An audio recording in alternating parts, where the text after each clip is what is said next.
But as I mentioned, just wanted to try something a little bit different. Change things up a little bit, and this is the time to do it. You know, for those of you who are thinking of doing a competition team or maybe putting a team together, you know, one of the golden rules, and I'm guilty of breaking it myself occasionally, and that is trying new things at competition. So we're getting a few new techniques under our belt here, see how they work out. If they work out, great. If not, no harm, no foul. We're not going to lose any points here from the judges. Typically when I do the ribs, and we've had really good success with them over the past couple of years, is not wrapping them at all, but simply letting them cook until they're done and take them off right as we're getting ready to slice them for the judges. And before I slice them, typically, I mean, they look a little bit dry when they first come off, but hitting the top of those ribs with some of that melted butter and adding a little bit of honey and then a glaze of sauce and a little, I said honey, I think, but then that glaze of sauce and that butter and that honey just really soak back in and help tenderize the top layer of the ribs, which tend to get just a little bit dried out by not wrapping them. So we're going to give it a shot this way, see how it goes, and then you know, you'll see the finished product when I do.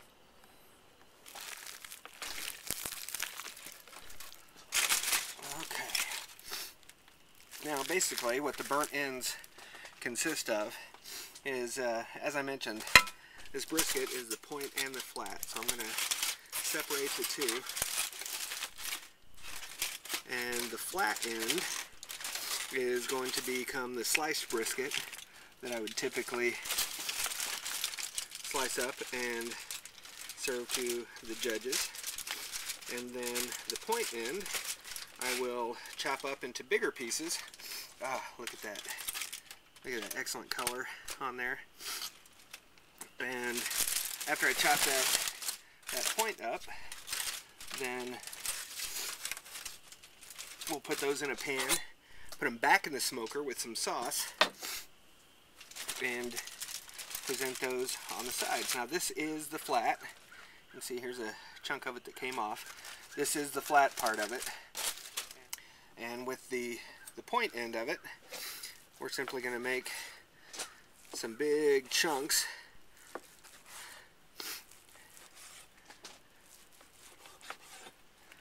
Like so. I'm going to get some big squares out of this.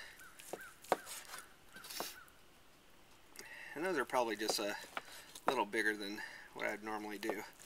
Let's cut those down just a shade. Now this brisket is cooked all the way. It's ready to eat right now. But the reason I'm doing that with the point end of the brisket has quite a bit more fat in it. And so it's going to have a little more flavor. I mean, they say fat is flavor when it comes to barbecue.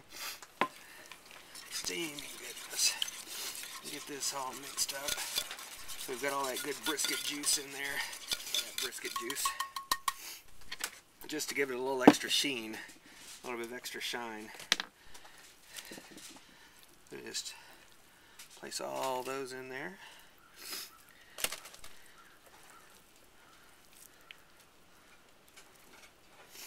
Yes, I know I left some out over there, like those little pieces. We're going to eat those, because those are good stuff. Gently toss these around to get them nice and coated. But we're not going for looks today. We're going for flavor and texture and tenderness and juicy goodness. Look at that. Isn't that beautiful? So I'm going to try some of this. Let me get these gloves off. Chuck, you want to try some of this? Brisket? I'm going to try some of the pieces or even one of the bigger ends. Just don't gag. It's on camera. Good. Yeah, have good flavor. I haven't even tried it yet. So, yeah, let's try it out. This doesn't have any sauce on it at all. It has good smoke ring to it. And being the point, as I mentioned, it's going to be quite a bit fattier, but most of that fat has melted down and helped get through the point as well. It's real tender. Yeah.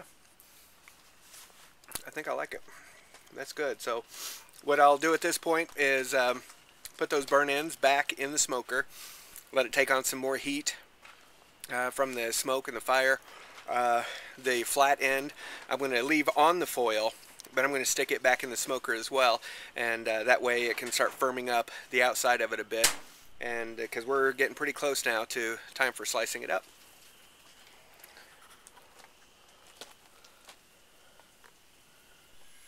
Alright, as you can see, the chicken looks a little different than it did last time we saw it. I have taken them out of their bath and put them back on the grill to firm up a bit, and at this point I am glazing it with barbecue sauce. You know, some people dunk it, other people spritz chicken, you know, juice and so forth, and I've never been a dunker and I haven't spritzed in a long time, but I do like this method that we started using, that Chris Marks, a friend of mine, showed me a couple years ago, and tends to turn out some pretty good chicken. As you can see, the color really evens out. After it went into the bath, it was in there for almost an hour. I did start them out skin side down in the bath, and then left them in there for a little over half an hour that way, and turned them over skin side up. The bath was covered in foil, and now taking it out and just glazing it with the sauce. That sauce will firm up on there as the chicken firms up as well, and then we'll try them out and see. Right now it's about 11 o'clock, so just to give you a time reference, these will be on here for a little while longer. There's the bath. Now that bath consists of the barbecue sauce that I use, and I did mix in some chicken broth with it and some water, and just whisk that all together. It's as you can see, pretty thin, but in putting the chicken in there and then letting it kind of steam in there, I covered it in foil, and that helps to soften up the skin.